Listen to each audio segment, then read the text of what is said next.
Buenas tardes, de nuevo, bienvenidos a quienes nos acompañan por primera vez en un evento del Observatorio de la Lengua Española y las Culturas Hispánicas en los Estados Unidos, que, como saben, es un centro de investigación.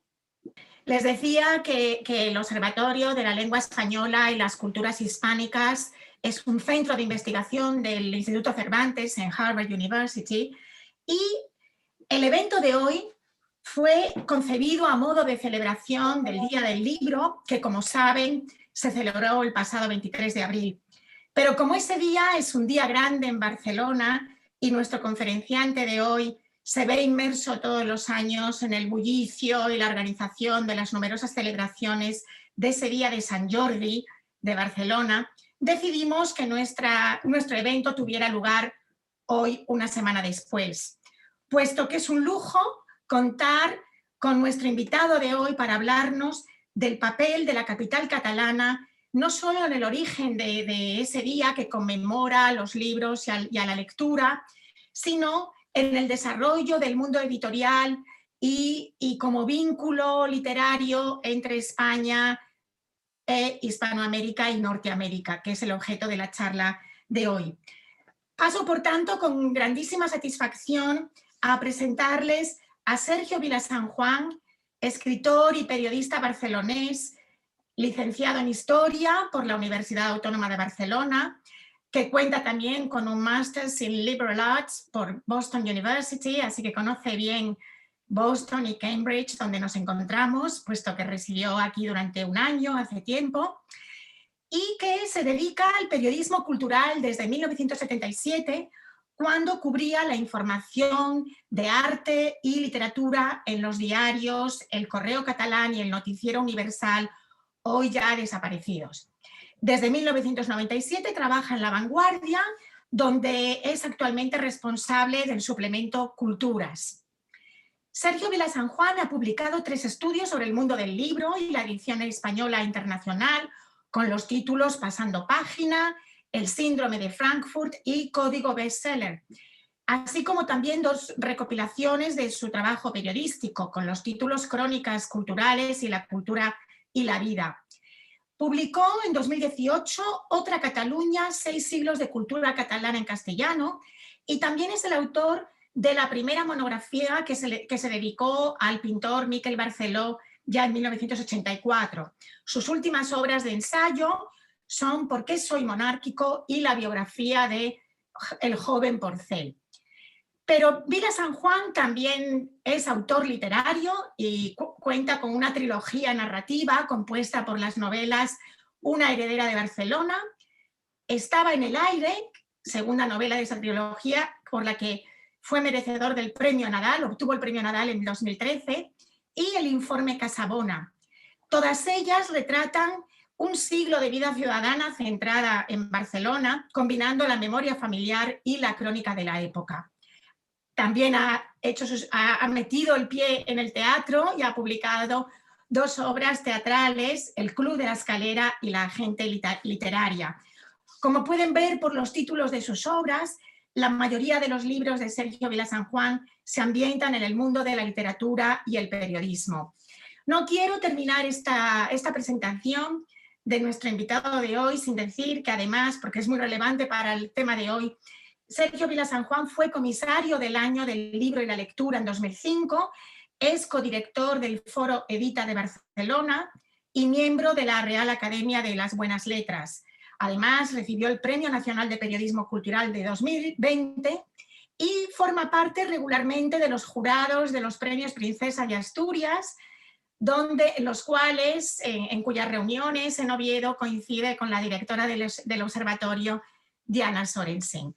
Así que, sin más, les dejo con Sergio Vilasanjuan, al que agradezco de corazón el haber aceptado nuestra invitación. Es un verdadero lujo contar con tu presencia hoy aquí, Sergio, y tienes la palabra.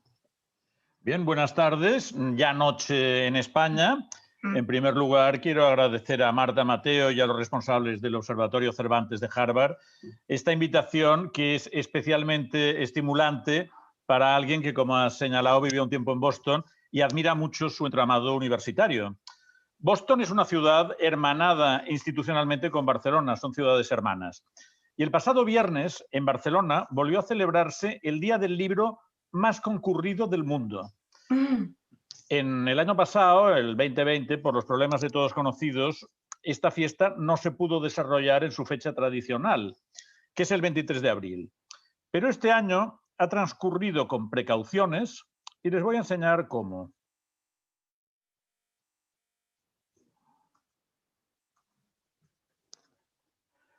Esto ha sido el Día del Libro de Barcelona este año. Es una festividad muy masiva, muy popular, pero en esta ocasión, el viernes pasado, se intentó evitar una masificación excesiva y, por supuesto, autores, libreros y lectores tenían el rostro cubierto con la preceptiva mascarilla. En la charla de hoy voy a intentar explicarles las razones del éxito inusual de esta jornada, vinculándola a la tradición barcelonesa del libro y señalando algunos momentos míticos que la ejemplifican.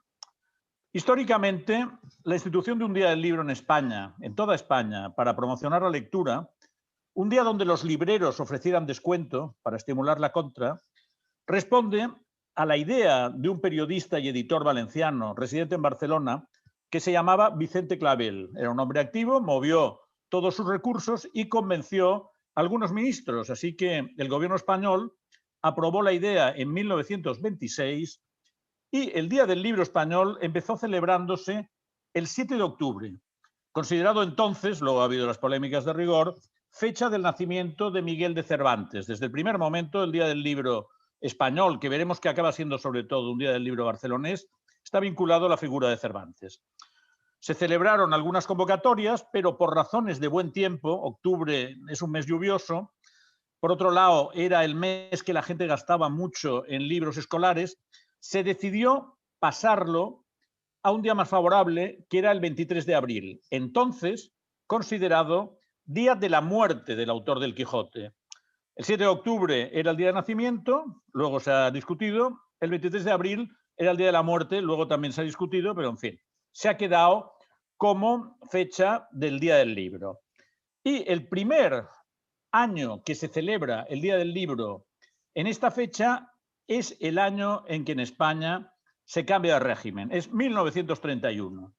Es el año en que por primera vez en Barcelona coincide la fiesta del libro y el patrón de Cataluña, el día de San Jorge, de San Jordi, un día muy popular, un día muy festivo, y los dos fenómenos están llamados a potenciarse mutuamente de una forma inesperada. Aquel año, aquel 23 de abril de 1931, en el ambiente eufórico de una república recién estrenada, la población se lanzó a la calle. Un cronista de época nos cuenta que el aspecto más pintoresco correspondía por su diversidad a las Ramblas, que es la vía más popular, más conocida de la ciudad. Las instalaciones de la librería francesa, de la Verdaguer y de la Española, tres grandes librerías del momento, rivalizaban en seducción porque incorporaban música por gramófono y emisiones de radio a través de altavoces. Era toda una modernidad. Ese San Jordi de 1931, popular, callejero, masivo y animado, que con distintas interrupciones y metamorfosis no ha dejado de agrandarse, marca una tradición que llega hasta hoy sin parar de crecer y crecer. Esta fiesta, ha escrito Mario Vargas Llosa, es la más bonita de España para mí, la de más color y más gracia, el espectáculo más civilizado que me ha tocado ver.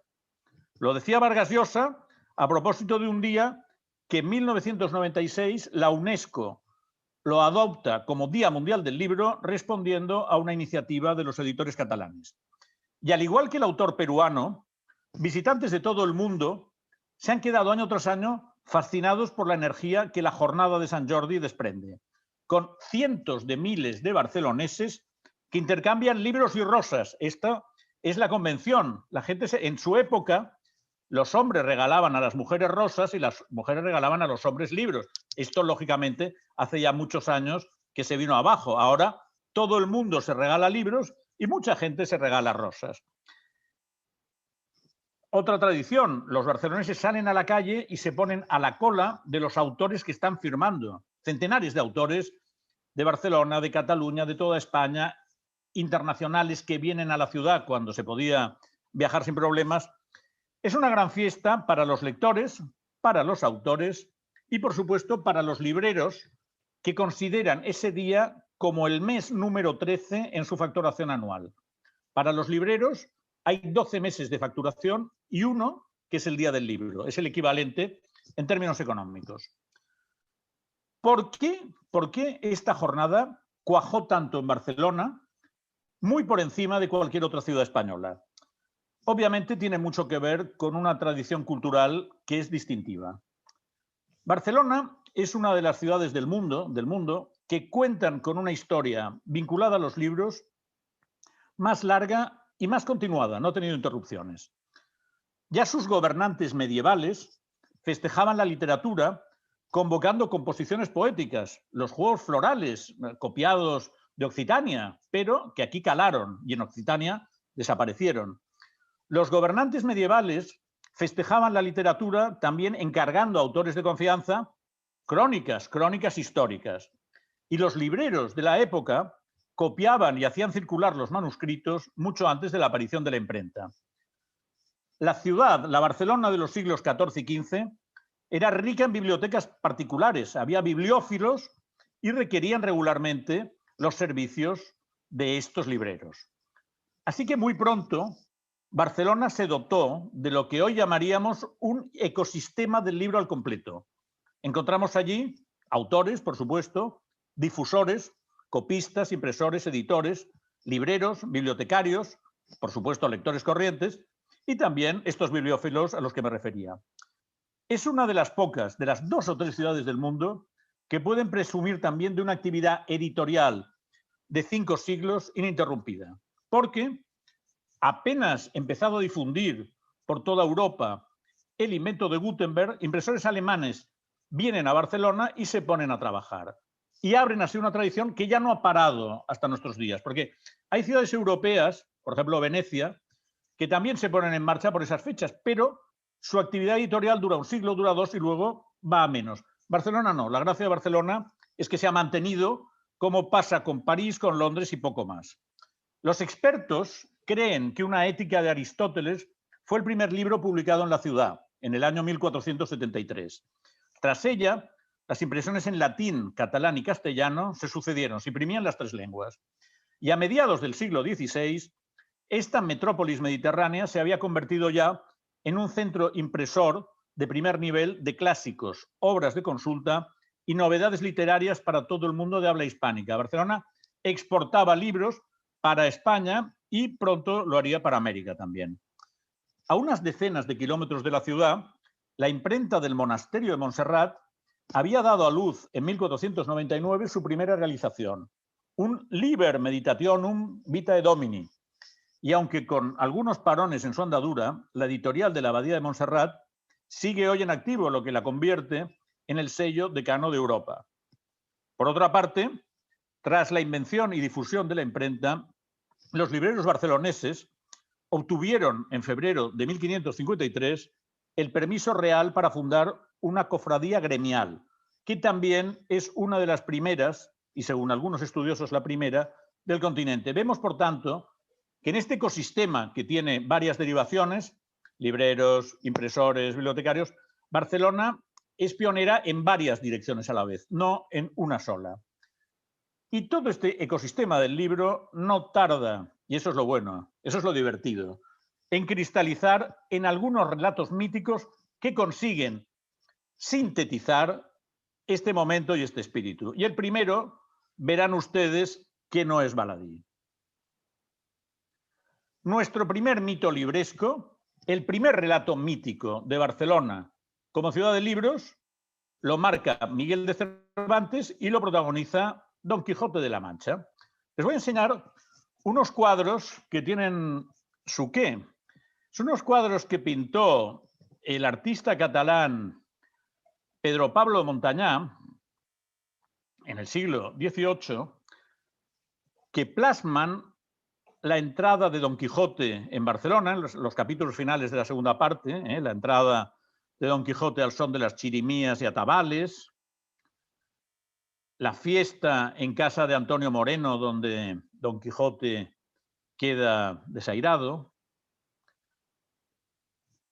Estos cuadros están retenidos desde el año 2008, porque es una serie que se hizo para el Palacio de la Aduana de Barcelona, después sede del Gobierno Civil, que estaba bastante deteriorado, se cerró en esa época y desde hace 13 años estos cuadros, que son muy atípicos en toda la iconografía del Quijote, no se pueden ver porque están allí dentro y el edificio está cerrado y las obras no han comenzado. Por tanto, tenemos la serie pictórica que plasma mejor la estancia de Don Quijote en Barcelona, no se puede ver. Se pueden ver otras cosas. Este es un grabado muy famoso del dibujante a partir de un dibujo de pared que plasma la entrada de Don Quijote en la imprenta, a la que ahora me referiré, porque es muy importante. Cuando a principios del siglo XVII Cervantes lleva a Don Quijote hasta Barcelona, y Barcelona es la única ciudad real que aparece en la novela de Cervantes, ¿eh? O sea, como ustedes saben, en la novela de Cervantes hay muchos paisajes, muchas localidades, etcétera, pero solo hay una ciudad real y es Barcelona, donde Don Quijote se desvía, entre otras cosas, porque no quiere ir a Zaragoza, porque ahí se ha hecho la secuela que a Cervantes no le gusta. Cuando a principios del siglo XVII Cervantes lleva a Don Quijote hasta Barcelona en los capítulos finales de la segunda parte, y tras el episodio de la cabeza encantada en casa de Antonio Moreno, en el capítulo 62 estampa una frase famosa. Sucedió, pues, que yendo por una calle, alzó los ojos Don Quijote y vio escrito sobre una puerta con letras muy grandes: aquí se imprimen libros, de lo que se contentó mucho, porque hasta entonces no había visto imprenta alguna y deseaba saber cómo fuese. Bien, Cervantes hace entrar a Don Quijote en ese establecimiento, presumiblemente inspirado en un espacio real, en la imprenta que tutelaba en aquella época Sebastián de Cormellas, y en ese lugar el caballero de la triste figura mantiene conversaciones con el impresor y con un autor italiano, y discuten cuestiones que aún hoy son cruciales en el mundo editorial en torno al copyright. Una pregunta clave que se hacen los escritores, que se hacen los editores. ¿Qué es mejor? ¿Que el autor ceda los derechos al editor a cambio de una suma cerrada, o bien arriesgarse a no cobrar de entrada, pero conservando un tanto por ciento de los beneficios? Este debate en torno a cuestiones centrales de la industria del libro se adelanta nada menos que un siglo y medio a la Carta sobre el comercio de libros de Diderot, que es el gran referente sobre el tema. Este es un diorama. Un diorama es una construcción con figuritas de los años 40 que reproduce el taller donde va Don Quijote y la discusión del Quijote. Vean la prensa de madera. Bien, las relaciones de Cervantes con los impresores resultaron complicadas, como ustedes saben, pero su Quijote, que en sí mismo es una gran reflexión sobre el poder de la lectura, proyectó de forma definitiva en el imaginario literario internacional, ya que el Quijote es el gran bestseller de su tiempo, proyectó en el imaginario literario internacional a Barcelona como ciudad del libro. Y el amor del escritor por la ciudad, patente en otros párrafos también muy célebres, y les diré uno que cualquier barcelonés conoce: Barcelona, archivo de la cortesía, albergue de los extranjeros, hospital de los pobres, patria de los valientes, venganza de los ofendidos. Este amor de Cervantes por Barcelona obtuvo correspondencia porque en una imprenta barcelonesa se imprimen por primera vez las dos partes del Quijote de forma conjunta, y por otra parte, el Quijote ha sido el libro que los catalanes más han leído, publicado, venerado, a veces hasta rayar la obsesión, según ha recordado un eminente cervantista, es el profesor Francisco Rico. Esta que ven ustedes es la casa donde estaba la imprenta de Cormellas, la imprenta que presumiblemente Cervantes en algún momento conoce. Ya saben que hay dudas sobre si Cervantes estuvo realmente en Barcelona o manejó información de segunda mano. Martín de Riquer cree que él estuvo en Barcelona. Y aquí estaba la imprenta de Cormellas. Hay una placa a la izquierda que lo conmemora. A la derecha hay unos esgrafiados que aún hoy figuran en la casa. Está muy cerca del Ayuntamiento de Barcelona. Bueno, y estos son los señores que viven en la casa donde esta imprenta estaba. Bueno, en los siglos XVII y XVIII, la producción de libros religiosos, de texto, los tratados profesionales y las obras literarias se mantiene constante en la industria del libro barcelonesa. La producción en latín va cada vez a menos, el castellano, en cambio, sube mucho porque se está exportando mucho a la península y a tierras americanas. La producción en catalán se reduce y se mantiene sobre todo a través de obras didácticas, de folletos y de pliegos de cordel. En este tiempo, y es interesante constatarlo, abundan las sagas de libreros impresores, los Piferrer, los Estivill o los Brusi, que trabajaban en la calle llamada de la librería, de la libretería, que es un nombre que se dio a la antigua calle de los espacieros porque los libreros sustituyeron en ella a los boticarios. Alrededor, en el casco viejo de Barcelona, hay muchas calles que llevan el nombre de las profesiones que estaban allí. El historiador Agustí Duran y Sampera, que es uno de los grandes historiadores de Barcelona, ha subrayado una anécdota que una característica de los libreros antiguos barceloneses eran su longevidad, llegaban a viejos casi todos. Decía, la edad de 60 años parecía obligatoria como mínimo para el oficio, escribía Durán. Este historiador, a partir de un conjunto de facturas conservadas, pudo reconstruir cómo funcionaba la empresa de los Piferrer. Y funcionaba por mar, era un comercio de cabotaje porque enviaban los libros en barco a varias ciudades de la costa mediterránea, desde Alicante a Sevilla. Y los envíos de libros se hacían, escribe Agustín Durán, por mediación de polacras, faluchos, londros, taranas, laúdes, canarios, jabeques, bergantines, balandras y otras embarcaciones. Qué nombres más bonitos de barcos de la época, ¿eh? Que hoy nos los ponen delante y no sabríamos qué son, probablemente, al menos yo.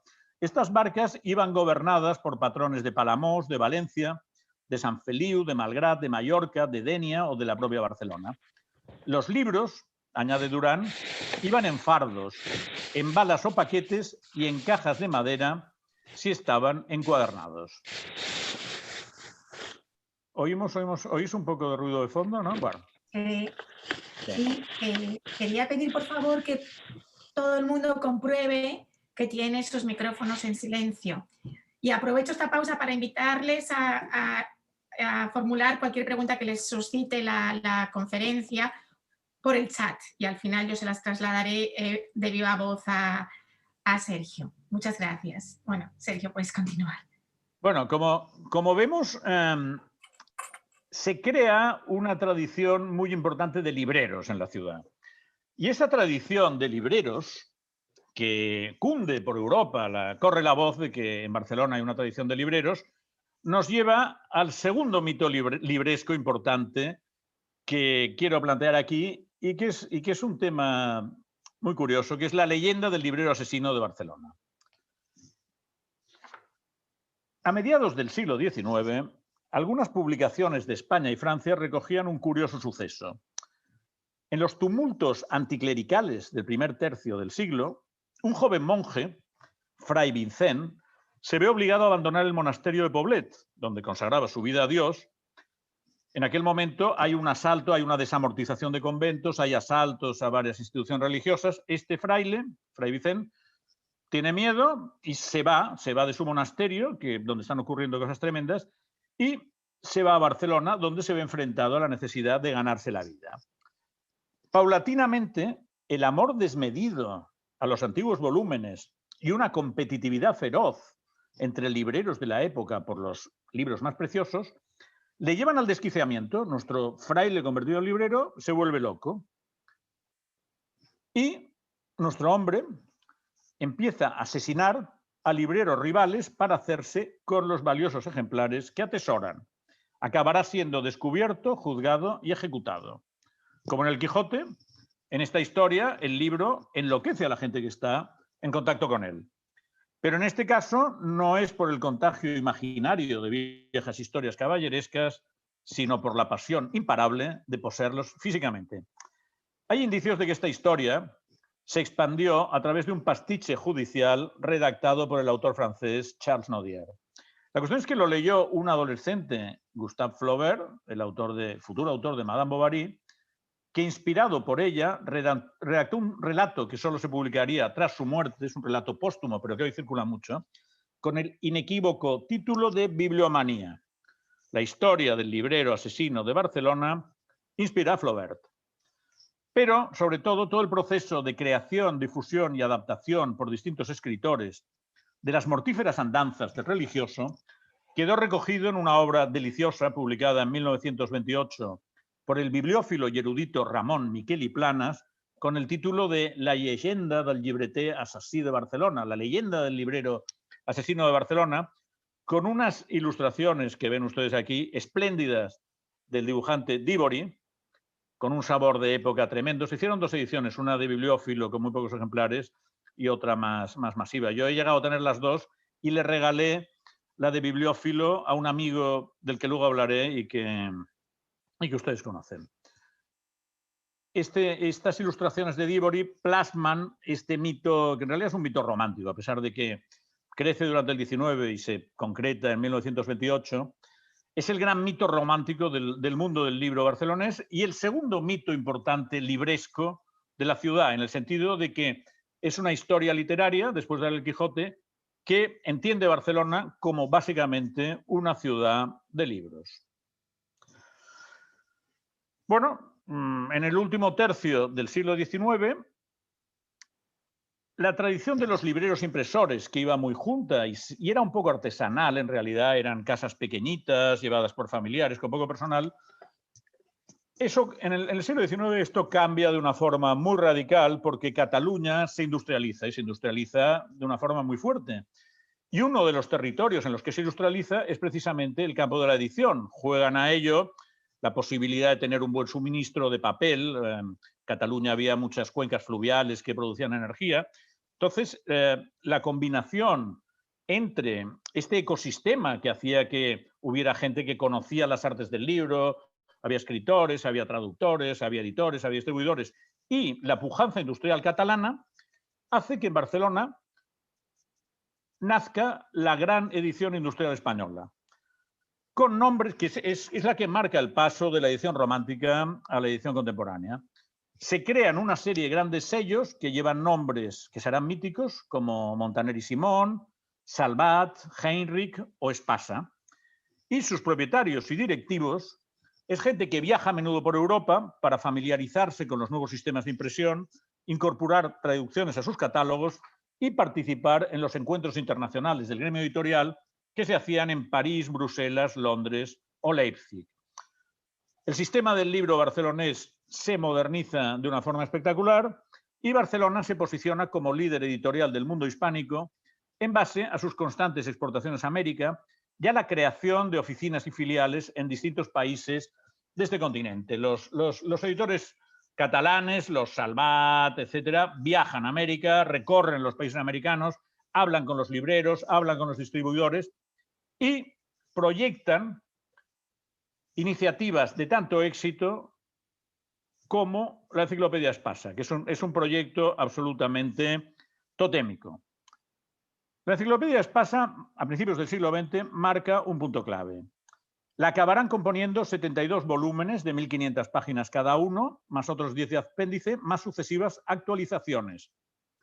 Antes de que el auge de Internet la convirtiera en obsoleta, la Enciclopedia Espasa fue sinónimo de seriedad e información contrastada en los hogares cultos y también en los despachos peninsulares. Búscalo en las pasas, se decía cuando yo era pequeño todavía.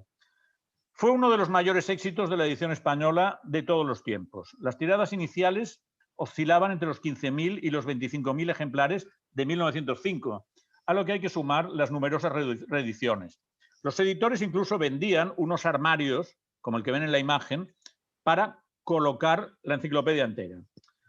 La pone en marcha un ambicioso editor leridano radicado en la capital catalana, José Espasa Anguera, inspirándose en 2 modelos enciclopédicos alemanes. En materia de enciclopedia había sobre todo como puntos de referencia la británica y las alemanas. Espasa se inspira en las alemanas, el de la casa Brockhaus y la enciclopedia de la editorial Meyers, a la que compra textos e ilustraciones que hizo adaptar. Los fascículos de la Enciclopedia Universal Ilustrada Europea Americana Espasa empiezan a distribuirse en 1906 e inmediatamente triunfan. Su promotor Espasa habilitó una redacción en la calle de las Cortes barcelonesas, hoy la Gran Vía, y fichó como colaboradores, aquí ven algunos, a los más destacados especialistas del momento. Estaban allá consultando, rellenando fichas y en algunos casos creo que recortaban de algún sitio y pegaban, pero había distintos grados de elaboración. En un recuento de 1923 ya se registraba a más de 600 colaboradores de la enciclopedia. Había contado este proyecto con dos elementos inspiradores y tiene sentido comentarlos. Por un lado, una España ensimismada tras el desastre de 1898 y ansiosa por cultivar y ensalzar sus propios valores. Esto lo decían los propios impulsores de la enciclopedia. Una de las ideas era levantar este ánimo cultural caído tras el 98. Y la segunda era una clara visión de las posibilidades económicas que los países hermanos de América ofrecían al proyecto cultural. Es un proyecto pensado para venderlo en España y en América. Únicamente con el mercado español probablemente los Espasa no hubieran podido financiar un proyecto tan ambicioso que incluía esta redacción, estos cientos de colaboradores, etcétera, etcétera. En cualquier caso, a medida que el promotor, que Espasa, se hace mayor, sus hijos no acaban de ponerse de acuerdo y en 1925 la editorial Espasa se funde con Calpe, que pertenecía al grupo vasco Papelera Española, y en poco tiempo sus principales oficinas se trasladan a Madrid. Pero esta Barcelona, donde hay este hervidero de Enciclopedia Espasa y este hervidero de las editoriales industriales, es también un mundo de mucho asociacionismo intelectual, es un mundo donde ha renacido con mucha fuerza el catalanismo y es un mundo donde tiene mucho peso una institución que es el Ateneo Barcelonés. Tengo que decir que en el plano... He hablado de Barcelona desde el punto de vista de los editores, de los impresores, de los libreros, pero claro, no se puede entender la Barcelona literaria sin incorporar la mirada de los autores. Y sintetizaré un poquito, en este plano de la creación literaria, después de Cervantes, son numerosísimos los autores que han utilizado Barcelona como escenario o motivo de sus obras, los autores que han escrito sobre Barcelona, fueran barceloneses o fueran gente que había venido por distintas razones. Del ilustrísimo poeta Jacint Verdaguer al crítico de arte norteamericano Robert Hughes, que quedó embelesado por la ciudad, pasando por el barón de Maldà, Narcís Oller, Joan Maragall, Josep Puig i Ferrater, el autor francés Jean Genet, el autor británico George Orwell, Ignacio Agustí, Juan y Luis Goytisolo, Manuel Vázquez Montalbán, André Pierre de Mandiargues, Terenci Moix, Montserrat Roig, Esther Tusquets, Baltasar Porcel, Enrique Vilamatas, Quim Monzó o Jaume Cabré, la lista se hace interminable. Tan solo en los 10 últimos años se han publicado un centenar de novelas en catalán y en castellano con ambientación barcelonesa. Pero en el primer tercio del siglo pasado no se publicaba tanto y, sin embargo, dos de los autores llamados a ser más influyentes de la literatura en lengua catalana coinciden en una tertulia del Ateneo Barcelonés. Esta institución cultural próxima a la Rambla, con su nutrida biblioteca y su jardín punteado de palmeras, todavía hoy abierto y en pleno funcionamiento, constituye un remanso de paz urbana y de placentero debate intelectual. Allí encontramos al joven ampurdanés Josep Pla, que toma nota de las discusiones de los socios y de la vida ateneística y a la vez reflexiona sobre la cultura, la política, la historia y la gripe de 1919, que lo tiene un tiempo confinado en el Ampurdán y que tiene muchos paralelismos con la situación que estamos viviendo ahora. Pla, socarrón y reservado, atravesando en este momento de 1919 apuros económicos en su estancia en Barcelona, toma estos apuntes día a día, pero en vez de publicarlos, los guarda en un cajón y los recuperará 40 años más tarde. Darán pie al Quadern Gris, que es un monumento literario, es uno de los libros más importantes, y a la vez es una obra que plasma con vivacidad y tintes agridulces la Barcelona del primer tercio de siglo, esa Barcelona universitaria y cultural que Pla vivió. Otro autor, un poco se ha considerado en las antítesis de Pla, Josep María de Sagarra, también frecuentador del Ateneo. Una persona con la que Pla coincide en la tertulia. En Estados Unidos, que se le llamarían frenemies, a veces eran amigos, a veces tenían problemas de rivalidad. De familia aristocrática, brillante, elegante y desenvuelto, Sagarra es un triunfador social.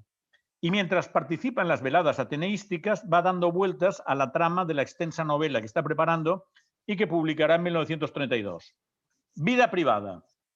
Es una plasmación descarnada de las élites barcelonesas al final de la dictadura de Primo de Rivera.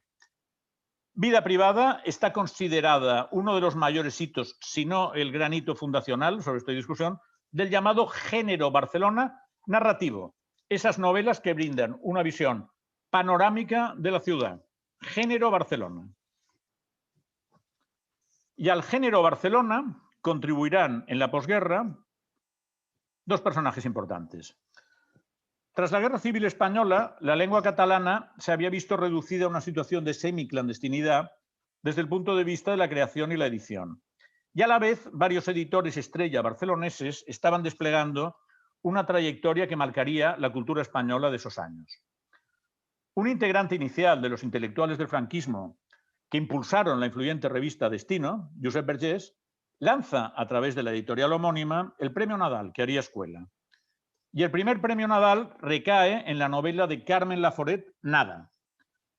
La joven protagonista, Andrea, retorna a Barcelona recién acabada la Guerra Civil para estudiar letras y se instala con su siniestra familia en un piso con 8 balcones de la calle Aribao que hoy tiene una placa recordando su presencia.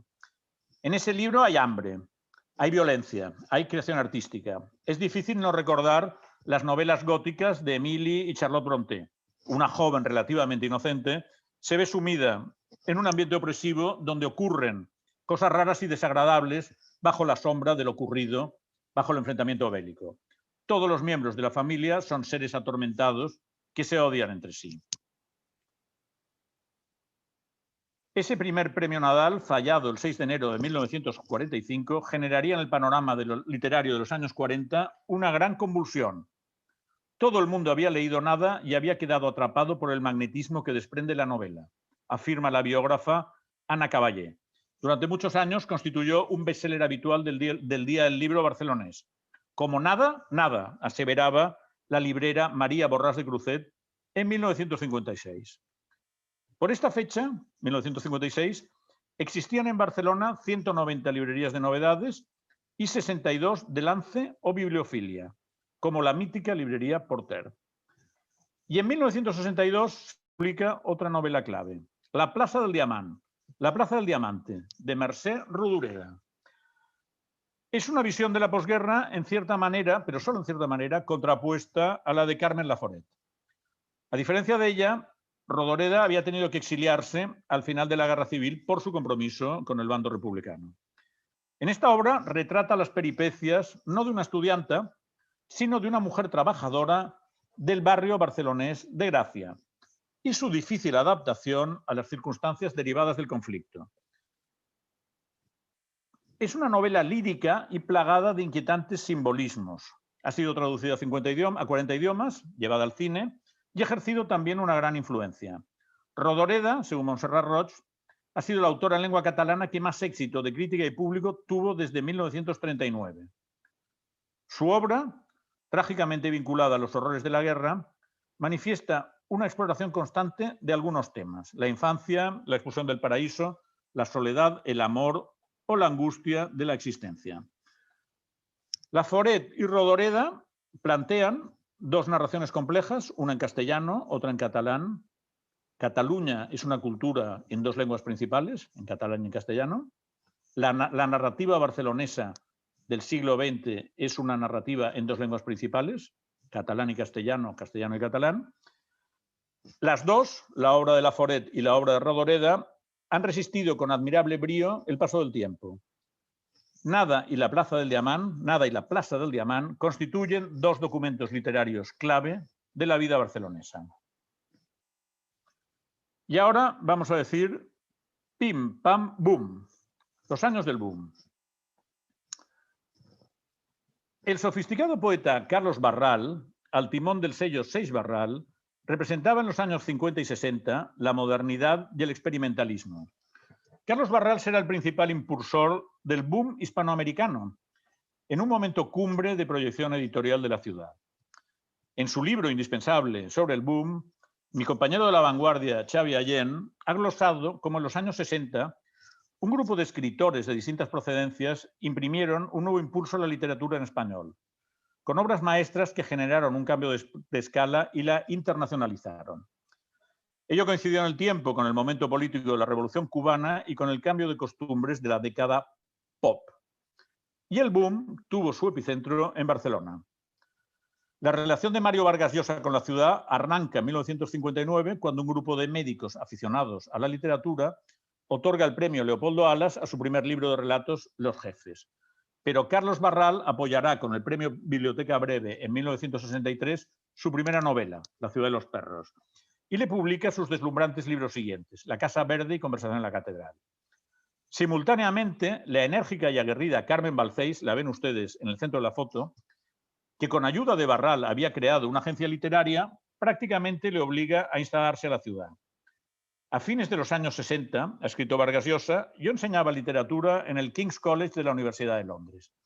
Ella súbitamente desembarcó en mi casa y me ordenó: renuncia a tus clases de inmediato, tienes que dedicarte solo a escribir. El autor, su mujer y sus hijos acatan el dictamen y vuelan hacia el Prat. Nunca me he arrepentido de ello porque los 5 años que viví en la ciudad condal fueron los más felices de mi vida, cuenta Vargas Llosa. En años posteriores, a él reciben el premio Biblioteca Breve el cubano Guillermo Cabrera Infante y el mexicano Carlos Fuentes. Pero Barcelona actúa como imán y llega más gente. El chileno José Donoso, también instalado en la ciudad, se quedó en puertas de obtener el Biblioteca Breve en 1970, año de ruptura de Carlos Barral con la familia Seix, que implica la gran crisis del sello. Verán ustedes aquí a Carmen Balcells con la plana mayor del boom, con García Márquez a la izquierda, con Vargas Llosa detrás de ella, con Pepe Donoso, el escritor chileno, y con Jorge Edwards, que aunque no era del núcleo duro, era bastante asimilado. Carmen Balcells tiene un papel clave en toda la organización del boom y en su epicentro de Barcelona. Aquí vemos un cuadro de Carmen Balcells realizado por Gonzalo Goytisolo, sobrino de Juan y de Luis, que expresa cómo ha visto mucha gente a Carmen Balcells como una persona, en realidad con dos personalidades, una encantadora y muy afable y la otra dura y negociadora. Bien, tras Vargas Llosa llega a Barcelona Gabriel García Márquez. Llega a Barcelona en pleno éxito de 100 años de soledad, en 1967, recibe un trato de privilegio de la agencia Balcells y escribe en Barcelona su novela de la dictadura hispanoamericana, El otoño del patriarca. Con ellos son numerosos los autores latinoamericanos que van llegando a la capital catalana. Aquí vemos una foto muy histórica, de izquierda a derecha, empezando por la izquierda, el crítico barcelonés Josep María Castellet, que era del grupo de Barral, García Márquez, Carlos Barral, Mario Vargas Llosa, y por la derecha, Félix de Azúa, escritor español, el crítico Salvador Clotas, Julio Cortázar y, escondido tras nuestras caras, está Juan García Hortelano. No pasó en esta comida, pero hay una anécdota divertida del boom en Barcelona.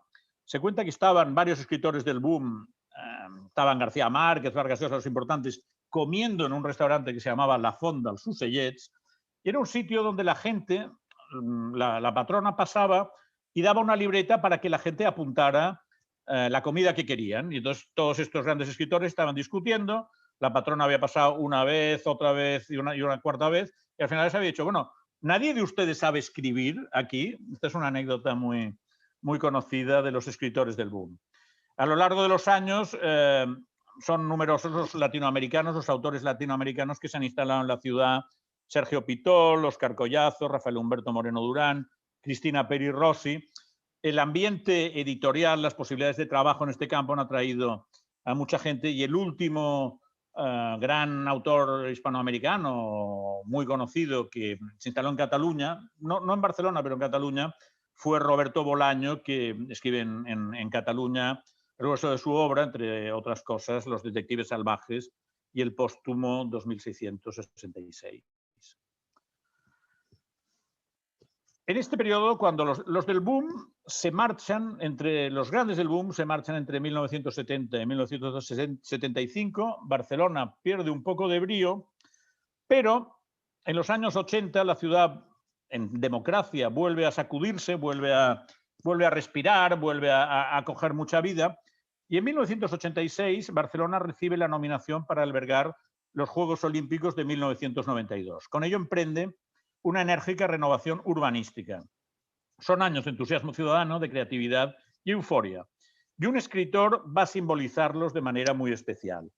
Eduardo Mendoza, barcelonés de 1943, había estudiado, esto es un cuadro de Leticia Feducci, realizado a raíz del Premio Cervantes.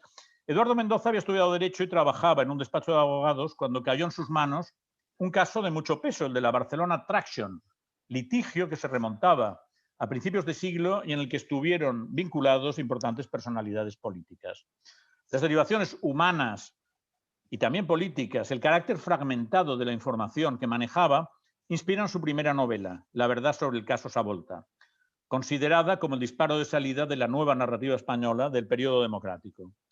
Pero es otra obra del autor, La ciudad de los prodigios, publicada en 1986, la que resulta tremendamente representativa porque su relato de la ascensión social de Onofre Bougainville entre dos exposiciones universales encarnaría como ninguna otra el espíritu de revisión liberal, humorística y un punto ácrata del pasado urbano para fundamentar la proyección al futuro en aquella Barcelona que encaraba los Juegos Olímpicos de 1992 y la mayor transformación de su historia.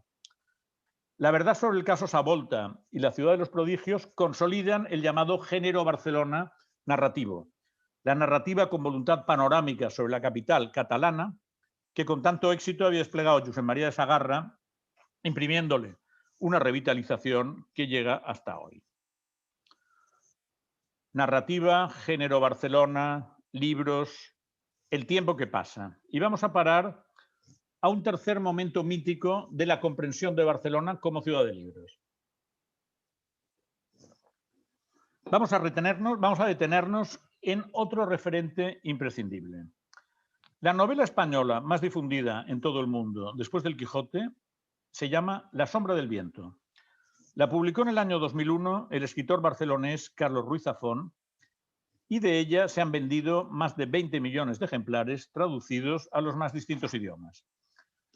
La sombra del viento constituye la primera entrega de una exitosa tetralogía y en cada uno de sus tomos se realiza alguna visita al espacio mítico que da nombre a todo el conjunto, el cementerio de los libros olvidados. Se trata de un gran laberinto de volúmenes olvidados o que se hallan en peligro o que nadie quiere leer. El cementerio es el elemento unificador de esta aventura narrativa y un motivo simbólico especialmente apropiado en tiempos de metamorfosis y revolución tecnológica en los hábitos lectores, cuando todo el mundo está empezando a leer en pantallas, en iPods, en todo tipo de electronic devices. Ruiz Zafón reivindica el libro viejo, los laberintos destartalados con volúmenes llenos de polvo, etc. Ruiz Zafón se había inspirado en unos almacenes de libros viejos que había visitado en las afueras de Los Ángeles. Impresionado por sus dimensiones y su oscuridad polvorienta, decidió trasladar imaginariamente uno de ellos a su ciudad natal. Con lo cual instala en la calle Arco del Teatro, donde es imposible que cupiera algo así, el cementerio. Pero resulta que allí había estado una imprenta y allí funcionaba la fábrica de letras del convento de las Carmelitas Descalzas un siglo antes. De alguna forma, la atmósfera libresca histórica del barrio del Raval barcelonés había hecho su camino hasta las páginas de Ruiz Zafón. Pero además, las 4 novelas configuran una compleja trama gótica protagonizada por autores y editores en torno a narrativas literarias que se van reelaborando una y otra vez hasta alcanzar un abanico de sentidos diferentes. Con todo ello, la tetralogía del cementerio de los libros olvidados acaba erigiéndose como un gran requiem por la galaxia Gutenberg, un requiem comenzado a entonar justo en los inicios del nuevo milenio.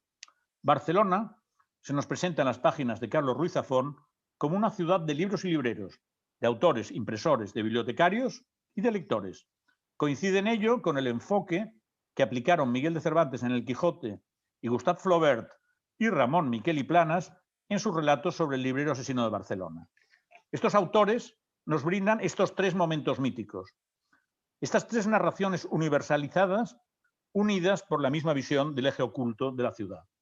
La persona a la que regalé mi ejemplar de bibliófilo del librero asesino de Barcelona, era mi llorado amigo Carlos Ruiz Zafón.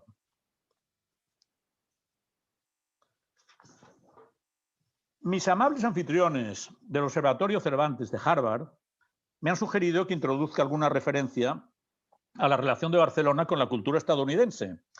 No me ha resultado nada difícil. Nuestra industria del libro ha actuado como centro difusor histórico de la literatura estadounidense para todo el ámbito hispanoamericano, así como en lengua catalana.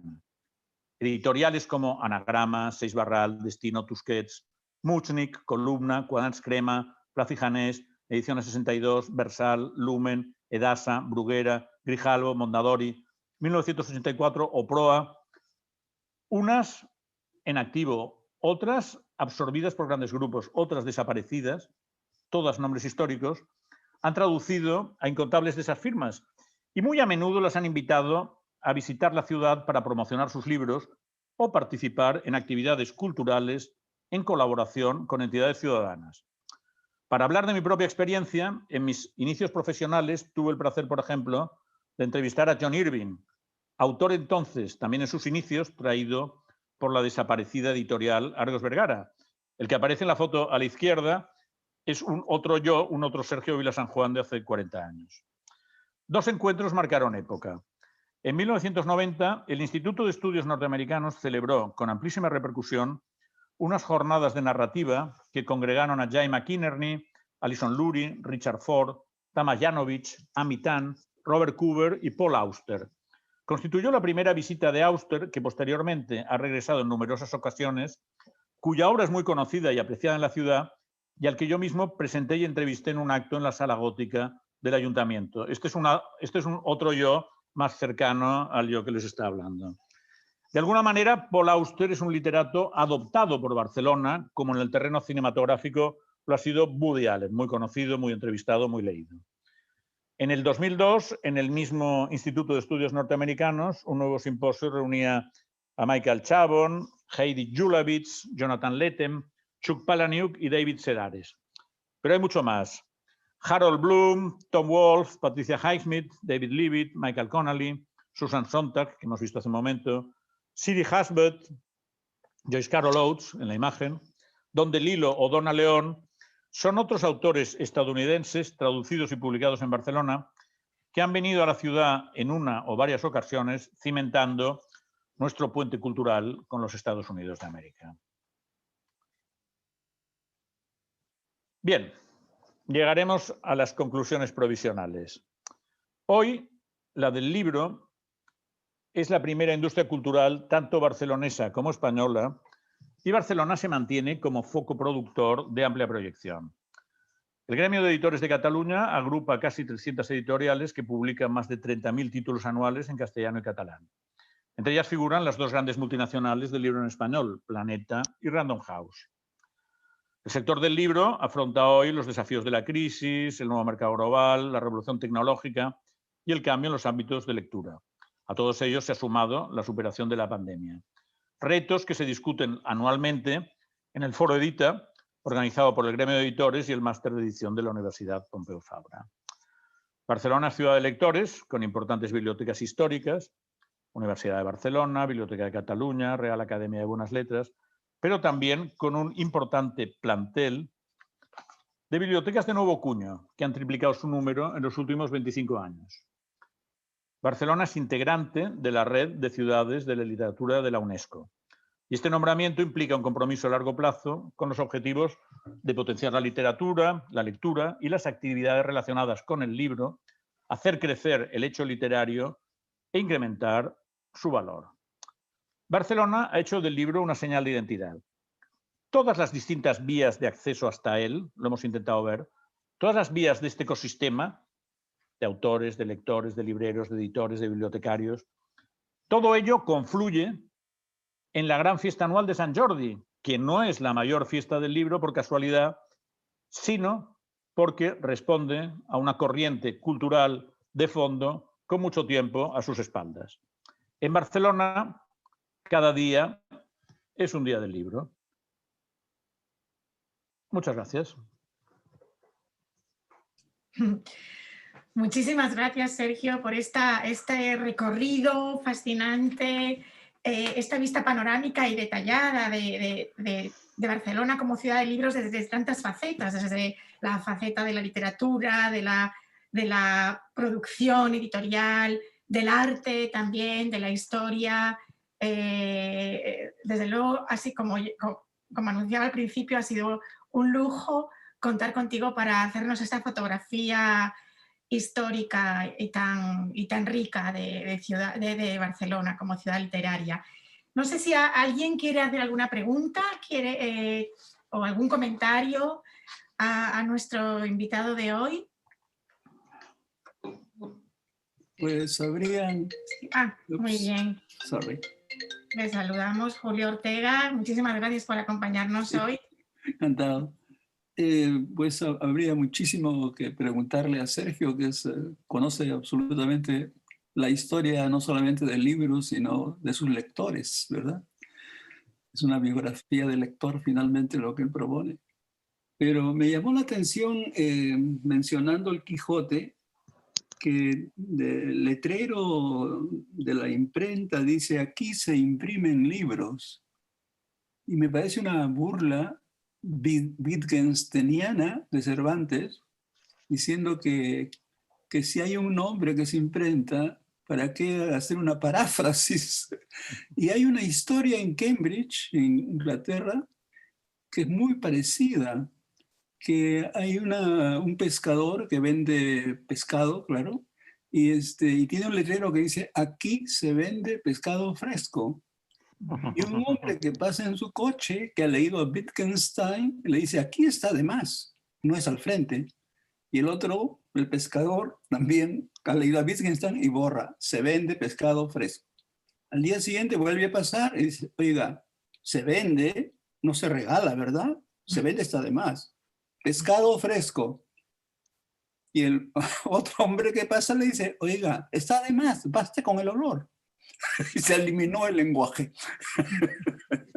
Yo creo que esa idea wittgensteiniana viene de Cervantes. No sé qué te parece, Sergio, esa especulación.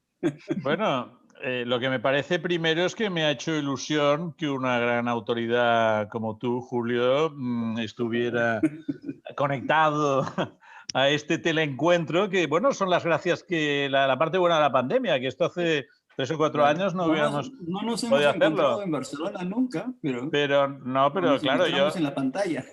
Pero claro, cuando yo me acerqué al boom, una de las primeras referencias fue tu obra, porque tú has tenido mucho contacto con ellos y tus libros son imprescindibles. Yo me acerqué al boom porque cuando era muy jovencito fui a parar al primer taller de escritura del ámbito hispánico, que es el que montó Pepe Donoso, gratis et amore, en Sitges, porque se aburría. Y entonces una banda de jovencitos de veinteañeros fuimos allá porque Donoso se aburría, porque Sitges en invierno hace mucho frío y es húmedo, y nos daba absolutamente de forma desinteresada estas nociones de cómo escribir. Y luego Pepe, cuando volvió a Chile, ya lo profesionalizó y ya contribuyó a ganarse un poco la vida con los talleres que hacía. Hombre, yo creo que esta historia de la tienda de pescado inglés me parece maravillosa, porque realmente... Es cervantina totalmente, ¿no? Claro, y de lo que no se puede hablar, mejor callarse, ¿no? Al final. Claro. O sea que es una buena historia, es una buena historia. Hay 2 preguntas ya en el chat, una de Socorro Suárez, que es catedrática de Filología de la Universidad de Oviedo, y pregunta si hay literatura barcelonesa multicultural aparte de Nayat El Hamí.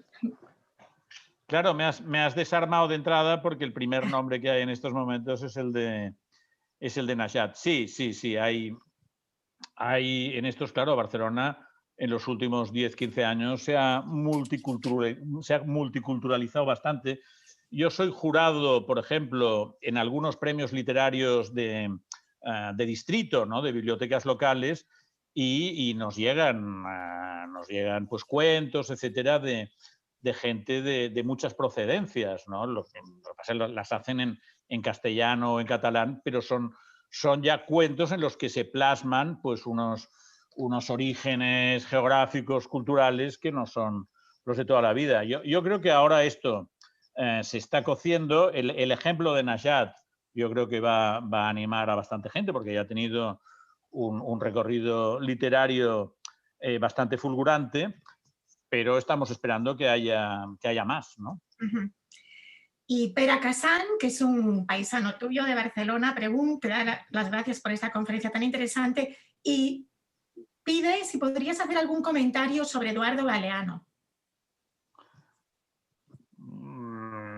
A ver, Eduardo Galeano, bueno, puedo hacer un comentario, que es que su libro Las venas abiertas de América Latina, claro, es uno de los ensayos literario-políticos más influyentes del siglo XX. Esto no hay duda, ¿no?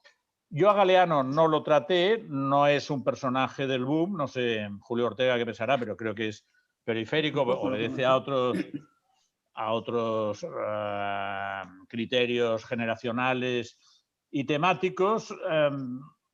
Bien, escribía muy bien, no sé si estoy muy de acuerdo con sus planteamientos políticos, pero claro, es una figura de gran peso y realmente era muy bueno. Este estilo, además de frases cortas, muy líricas, muy contundentes, pues es muy eficaz literariamente. Te dan la enhorabuena también por impartir tanto conocimiento y la profesora Johanna Leander, de aquí de Harvard, buena colega, te quiere hacer una pregunta modesta, dice ella. ¿Cómo decías que se llamaba el restaurante en Barcelona donde había que escribir los platos que querían pedir? Se llamaba la Font dels Ocellets, la fuente de los pajaritos, y estaba en la zona de Pedralbes, que es una zona muy burguesa. De hecho, los novelistas del boom, sobre todo Mario Vargas Llosa y García Márquez, que vivían muy cerca en la calle Caponata, vivían en zonas muy residenciales, porque cuando llegan a Barcelona el dinero ya les está entrando y viven bien, ¿no? Y entonces el restaurante no era un restaurante de lujo, era un restaurante semipopular y desapareció. Pero esta anécdota de los escritores que no sabían escribir su comanda de platos para la pobre patrona que estaba allí esperando pacientemente, pues ha circulado bastante, ¿no? Hay todo un itinerario del boom en Barcelona, los lugares que recorrían, bares, etcétera, etcétera, que es interesante. En los últimos tiempos, a partir del Consorcio de Bibliotecas de Barcelona, se han hecho varias rutas que están tipologizadas. Antes de la pandemia, pues paseaban gente. Hay una Barcelona del boom, hay una Barcelona de Ruiz Zafón, hay una Barcelona de George Orwell, por ejemplo. Todo esto se podía recorrer, se podía ver, y espero que se reactiven. Ahora todo esto se hace solo virtualmente, ¿no? Yo te quería preguntar, entre otras cosas, tengo 2 o 3 preguntas que hacerte mientras no se animen más personas del público. Si crees que fue también la receptividad de Hispanoamérica a los libros y las enciclopedias como la Espasa que llegaban de Barcelona, la que a su vez también contribuyó al lugar que ocupa Barcelona en el mundo editorial en los últimos siglos, en el siglo XX, finales desde el XIX. Es decir, aparte del papel que la propia Barcelona ocupó, si también ella se nutrió de esa receptividad o del poder exportar, y que en Hispanoamérica se recibieran también los libros procedentes de Barcelona.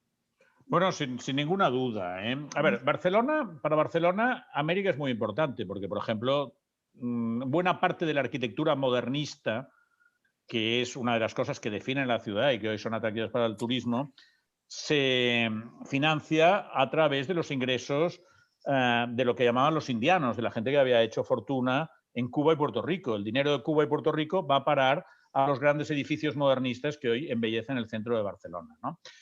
En el tema editorial, esto es importantísimo. Hay un historiador francés, Philippe Castellano, que ha documentado, por ejemplo, los viajes de los hermanos Salvat por América. Los hermanos Salvat, hijos del primer editor Salvat, se van 2 años por América. 2 hermanos se van 2 años por América, yendo país por país, Buenos Aires, Bogotá, Ciudad de México, abriendo filiales, negociando. Entonces, bueno, todo esto claro, crea una red y un circuito muy importante. Hay que decir que todo esto tenía sus idas y venidas. Cuando yo entré en el mundo del periodismo literario en los años 80, una de las primeras cosas que me contaron es que el mercado americano había creado la fortuna de varios grandes editores, pero había llevado a la ruina a otros, porque era un mercado inestable, pues que a veces que tenía grandes subidas, pero también había tenido grandes bajadas y algunos editores catalanes se habían pillado los dedos, ¿no? En el mercado americano. Pero desde luego es muy importante. El mercado americano es muy receptivo a todos estos grandes proyectos enciclopédicos y este prestigio de Barcelona como ciudad de cultura, como ciudad, digamos, vinculada al mundo editorial, atrae mucho antes que el boom a grandes escritores americanos como Rubén Darío. Rubén Darío pasa bastante tiempo, ¿no?, en Barcelona. Hay mucho, bueno, hay mucha ida y venida, ¿no? Y, por ejemplo, cuando Barral se hace cargo de la editorial Seis Barral, no es casualidad que sea uno de los promotores del boom, porque él hace viajes a América a ver qué hay. Y Carmen Balcells, cuando monta la agencia, hace un viaje larguísimo por toda la América hispana y es donde ficha a Gabriel García Márquez cuando había publicado El coronel no tiene quien le escriba y no había escrito 100 años de soledad, ¿no? Pero Carmen Balcells, que era una mujer extraordinaria, inteligentísima, con mucho olfato, ya ficha a Gabriel García Márquez. Con lo cual, cuando García Márquez publica 100 años de soledad, Carmen Balcells ya está tutelándolo. Y otra pregunta que tenía decías, no se puede entender Barcelona, aparte de como de ciudad editorial en relación con la imprenta y con las editoriales, sin los autores, pero tampoco sin los traductores. Me consta y de hecho por eso se pueden difundir desde Barcelona tantísimos escritores norteamericanos, que Barcelona es una gran ciudad para la traducción. Y entonces mi pregunta es, actualmente, o si ha cambiado o no, ¿se suelen traducir a la vez al catalán y al castellano las obras, por ejemplo, las obras norteamericanas o extranjeras, o se traducen normalmente primero al catalán, si es que hay alguna pauta, o primero al castellano? Bueno, en los años 70 y 80 se traducían primero al castellano y luego algunos al catalán. La industria editorial en catalán en los años 90 coge mucho peso, sube mucho y en estos momentos y en los últimos 15 años se ha equilibrado mucho, con lo cual los grandes libros, los premios Pulitzer, Booker y tal, habitualmente se aparecen a la vez en castellano y catalán, sea a través de un mismo sello que tiene dos líneas, una en castellano y otra en catalán, o sea a través de sellos diferentes que a veces pactan y a veces no, pero cada vez más, sobre todo los libros de cierto peso, se traducen simultáneamente. Barcelona tiene una tradición de traductores muy buena, hay un premio a la traducción, el premio Ángel Crespo, hay varias asociaciones que de alguna forma agrupan a los traductores y claro, es otro de los elementos importantísimos, ¿no?, de este ecosistema barcelonés en estos momentos. Uh-huh. ¿Nadie quiere hacer alguna pregunta? Yo haría una si nadie más pregunta. Sí. Sergio, hay un libro sobre digamos, la dimensión literaria, entre comillas, del punto de vista de los censores que se dedicaban con una gran tijera a eliminar una palabra de más, digamos. Pero no sé si ha escrito sobre eso. Hay 2 o 3 libros que aparecieron sobre todo después de la muerte de Franco. En los años 70 salieron 2 o 3 que analizaron bueno, todo lo que había pasado en el mundo editorial. Hay uno especialmente, cuyo título ahora no recuerdo, que publicó Anagrama, que debe ser del 77 o 78, que analizaba bastante bien todo lo que había sido la censura franquista, sobre todo. Y en una editorial especializada en temas editoriales, una editorial asturiana que se llama TREA, también publicó otro libro sobre la cuestión de la censura, cuyo nombre ahora tampoco me viene a la cabeza, pero sí, se ha estudiado un poquito. Había una parte cómica también, ¿no? En la censura, que eliminaban palabras inocentes. Bueno, cómica y chapucera, Sí, porque sí. nosotros, por ejemplo, el diario donde yo trabajo, La Vanguardia, tiene una pequeña editorial, Libros de Vanguardia, es una editorial de no ficción, y hemos rescatado algunos clásicos. Entonces a mí se me metió en la cabeza rescatar un libro que me gusta mucho, que es la historia de San Michele, de Axel Munthe. Entonces, bueno, fuimos a comprar los derechos, a pedir los derechos a Editorial Juventud, que había sido su traductor, su editora histórica. Y cuando revisamos el libro de Axel Munthe, resultó que había la censura en los años 40, había metido mano, pero de cosas muy, muy tontas, muy, muy banales, no sé, una defensa del suicidio, cosas así. Entonces tuvimos que restituirlo.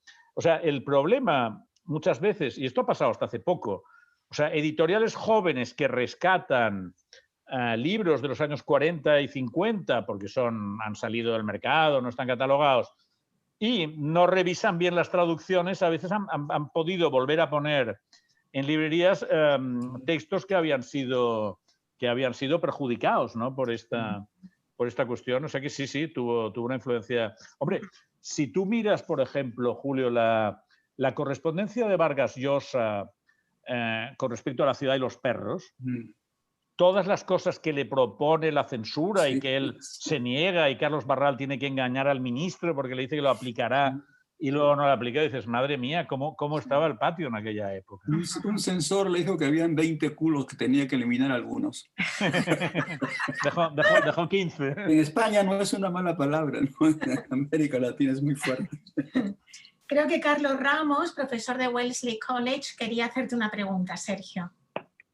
Sí, bueno, primero agradecerte este recorrido tan magnífico por Barcelona, histórico, en papel, y también toda esa referencia que has hecho a la parte más industrial, comercial, ¿no? De las imprentas, las casas editoriales, y claro, gran parte del fundamento, la base del músculo cultural de Barcelona, de Cataluña, estaba ahí, ¿no? Estaba en esas editoriales.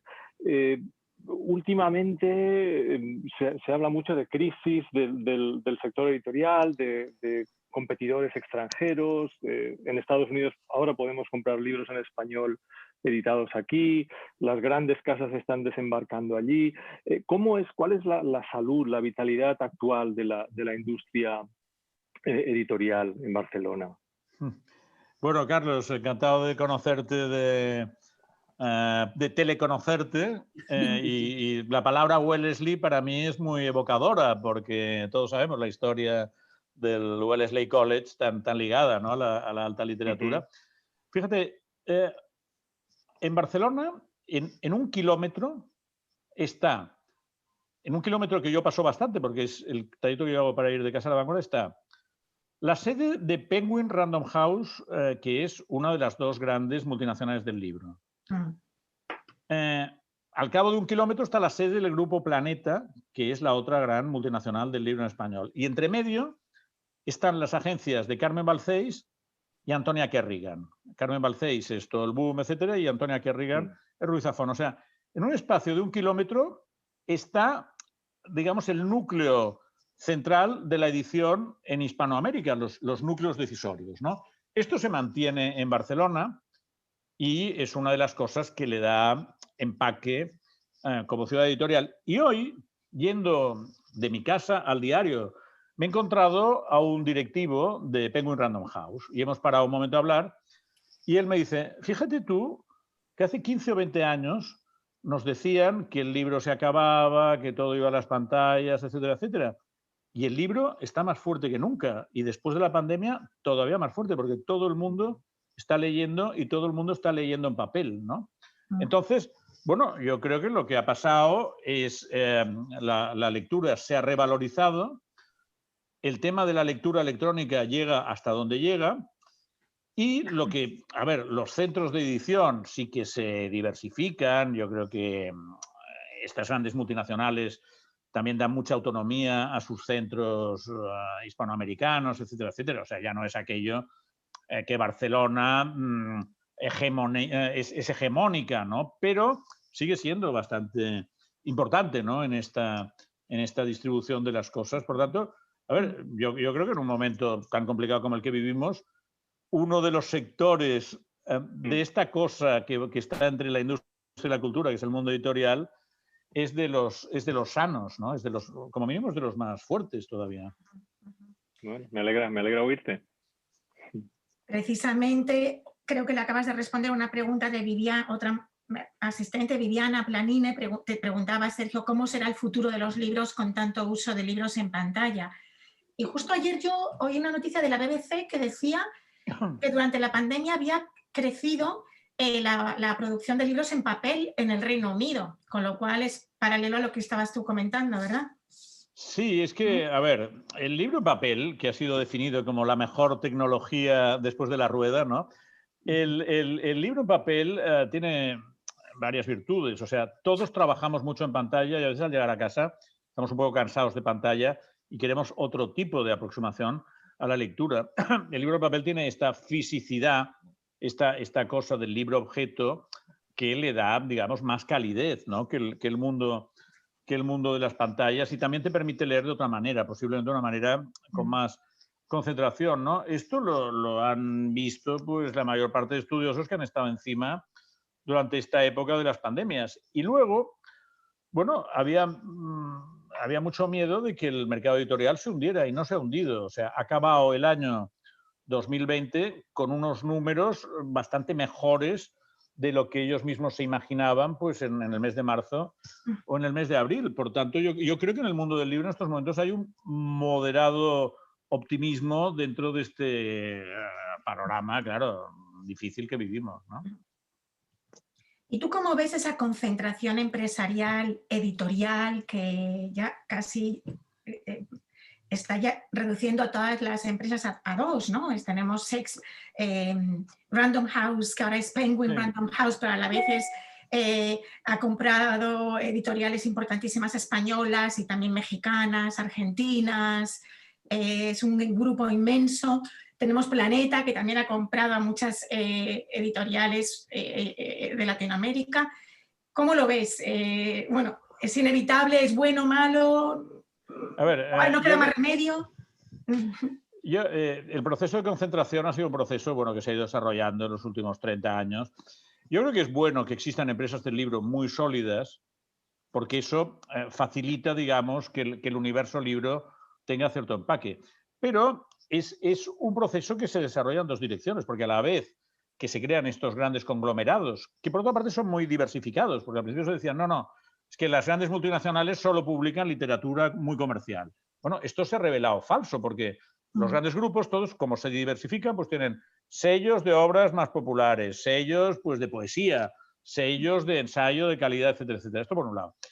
Por otro lado, la tecnología, los avances tecnológicos, el mundo digital, etcétera, etcétera, está permitiendo que salgan pues, un plantel bastante grande de pequeñas editoriales que a veces tienen una o dos personas en nómina. Han surgido, en España, pues han surgido 20, 30, 40 los últimos tiempos, ¿no? Con lo cual, el panorama del mundo editorial se mueve a dos velocidades. O sea, estos grandes conglomerados, que son los que dan solidez y brindan a ciertos autores pues, un tipo de comodidad y de facilidad, pero luego están los pequeños que están apostando, que se la juegan y que en muchos casos consiguen rentabilidad, y cuando definen bien lo que los economistas llaman un nicho, pues les funciona bien. O sea, un editor que publica, que sea literatura del este, pues funciona. Editor que publica pues ensayos comprometidos, funciona, ¿no? Pues yo creo que se está desarrollando a la vez estas dos líneas solo aparentemente antitéticas, ¿no? Está bien escuchar oír una opinión optimista, ¿no? Ante lo que cómo se va desarrollando el mundo empresarial en general, de la edición y de los medios de comunicación en general también, ¿verdad? Pero es que fíjate, es que yo creo que los amantes del libro y de la lectura después de la pandemia hemos salido reforzados. O sea, de la pandemia desde el punto de vista cultural han salido dos grandes triunfadores, que son las series de televisión y los libros. Sí. Y los libros que han llegado a las casas a través de sistemas de distribución que nos pueden gustar, unos más y otros menos, pero es verdad que han conseguido llegar, la gente ha leído mucho, mucha gente ha vuelto a leer, pues bueno, es un efecto bueno de la pandemia, yo creo. Si se puede hablar de tal cosa, ¿no? Ya, bueno, sí que los tiene, como esto que podemos celebrar. ¿Alguien querría hacer alguna pregunta? Tenemos tiempo para una o así, ¿no? Tú como, me atrevo a preguntarte, en esa controversia que ya se plantea en el Quijote, que ha sido interesantísimo que comenzaras casi el recorrido ahí, sobre los derechos, la cesión de los derechos de autor al editor, ¿cuál sería tu postura ahí, si se pudiese elegir? Bueno, a ver, yo creo que los autores están moralmente legitimados para intentar conseguir el máximo dinero que puedan de sus obras, ¿no? Lo que pasa es que tienen que tener cuidado porque en España, antes de la crisis, me estoy refiriendo pues en los años 90, pues hasta el 2007-2008, se generó un poco una burbuja con el tema de los adelantos, que aquí el mundo de los agentes literarios tuvo mucho que ver.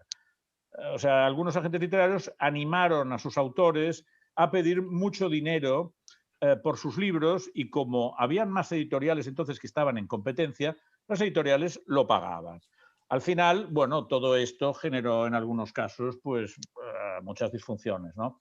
Eso con la crisis se paró. A ver, yo creo, y es sabiduría general en el mundo editorial, que un autor en realidad solo puede aspirar a cobrar como adelanto el equivalente a lo que ganó con su último libro. No puede aspirar a pedir un adelanto por 50.000 ejemplares si del último ha vendido 15.000, ¿no? O sea, yo creo que los autores tienen que aprender a ser un poco prudentes y los editores, bueno, tienen que esmerarse en pagar bien a su gente, ¿no? Yo creo que el sistema del 10% es un buen sistema.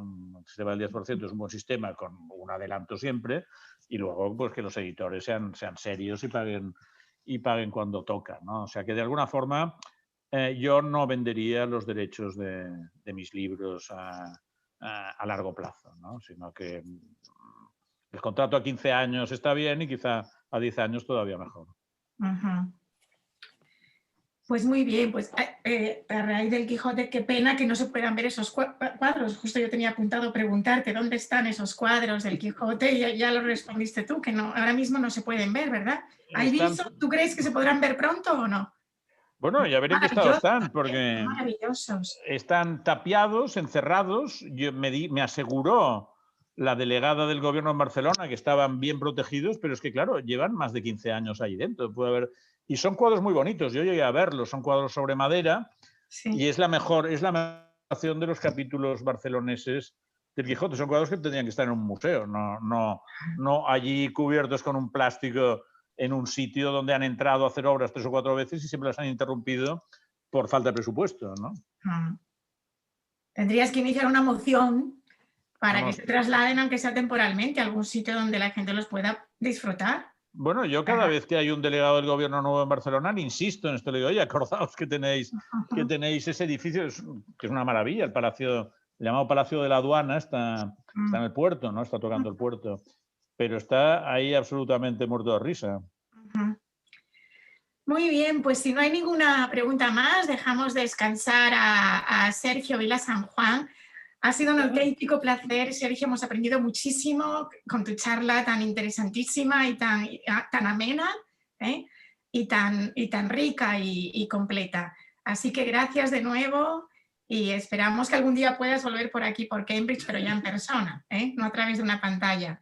Eso espero. Muchas gracias a vosotros. Me lo he pasado muy bien y realmente me ha hecho muchísima ilusión hablar en un evento harvardiano, ¿no? Que tiene como este marchamo del pedigrí y, bueno, que en el futuro podré decir, bueno, he dado una conferencia en Harvard, aunque sea por teletrabajo, ¿no? Pero yo creo que vale, puedo decirlo, ¿no, Marta, que he dado una conferencia en Harvard? Pues sí. Sí, pues ya está. En el Observatorio Cervantes. Mañana en el Observatorio Cervantes de Harvard. Eso. Muy bien. Pues muchas gracias a todos por vuestra asistencia. Espero que los que se han incorporado hoy por primera vez nos acompañen más veces. Y bueno, les doy las gracias y muy de nuevo a Sergio. Gracias, Sergio. Nos veremos en Barcelona. Me gustaría mucho, Julio. Espero que podamos irnos a comer a algún sitio. A la nueva Fonda als Ocellets. Sí.